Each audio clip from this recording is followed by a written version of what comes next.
Assalamu alaikum wa rahmatullahi ta'ala wa barakatu ya jama'atul muslim gaba ɗaya. Ina yi wa kowa fatan alkhairi da fatan kowa yana cikin ƙoshin lafiya. Jama'a, wato ina so in ɗan yi wani ɗan ƙorafi ko tsokaci game da abubuwan da ke faruwa a kannywood. Wato jama'a, za ku ji wa'yansu maganganu da Sadiya Haruna ta fito ta ƙara yi. Na ganin ku ba ku san Sadiya Haruna ba ne. Duk mutane ba su santa wani ita by all means ko da yaya sai ta yi suna. Ko da iskanci ko ba iskanci ko da menene ita so take a santa. To ai dama iyayenki dai mutanen arziki ne amma albasa ba ta yi halin ruwa ba. Ko da yake tun iyayenki suna da rai, ke ba na so in tona miki asiri ne a san ke kowace ce. Saboda haka ki yi a hankali, ki bi duniya a sannu, kuma kin zo kin yi exposing kanki, kin nuna cewa ke din nan ba mutuniyar arziki, kuma haka ne, amma ke kin san cewa ke, na san ki, ba na son in tona miki asiri ne. Saboda haka in sunan da kike so, irin sunan da kike so ki yi a duniya kenan, to ki je kin yi irin wannan sunan na rashin hankali, na rashin tarbiya. Sannan kuma secondly, akwai wata yau da ta fito tana ta wani surutu wai ita abubuwan da ke faruwa ba za a iya stopping mutane ba ne. An ji ke ma ba ki da tarbiya.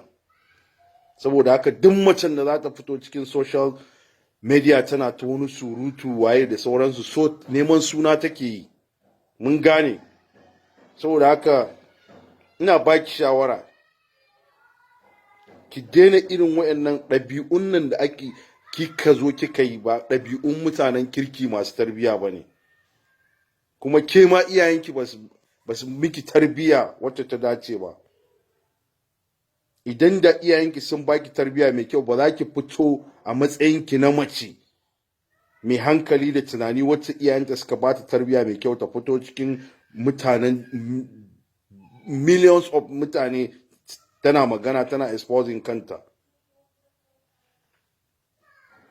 Saboda haka ina baki shawara, in ke ma kina ikirarin kina da tarbiya, to ba haka ya kamata ki yi ba, ba irin abin da ya kamata ki fito ki bayani akai ba ne. In kina so ki koma one side ko kuma ki nemi lambar mutanen da suke, ki ba su shawarwari. Ba za ki fito kina ta nuna cewa har da ashar kike yi. Nan ne muka gane cewa ke din nan ba ki da tarbiya. Ke ma in kina so mu tona miki asiri, to za mu tona miki, don mun san ko ke wace ce. Saboda haka magana ta ƙarshe a nan shine, Mansura, da Allah da annabi, ke yar uwata ce, kuma kowa ya san cewa ke mutuniyar arziki ce, mutuniyar kirki ce. Dan Allah dan annabi ki daina shiga irin wannan harkar, irin wayannan mutanen wanda su ba su san menene rayuwa ba, ba su san kansu a rayuwa ba.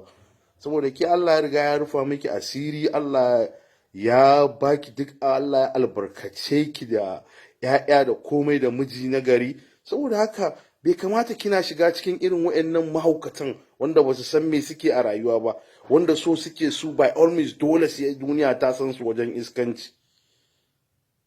Saboda haka da Allah da annabi, Hajiya Mansura, da Allah ki haƙuri, ki fita daga cikin harkar irin wayannan mutanen banzan.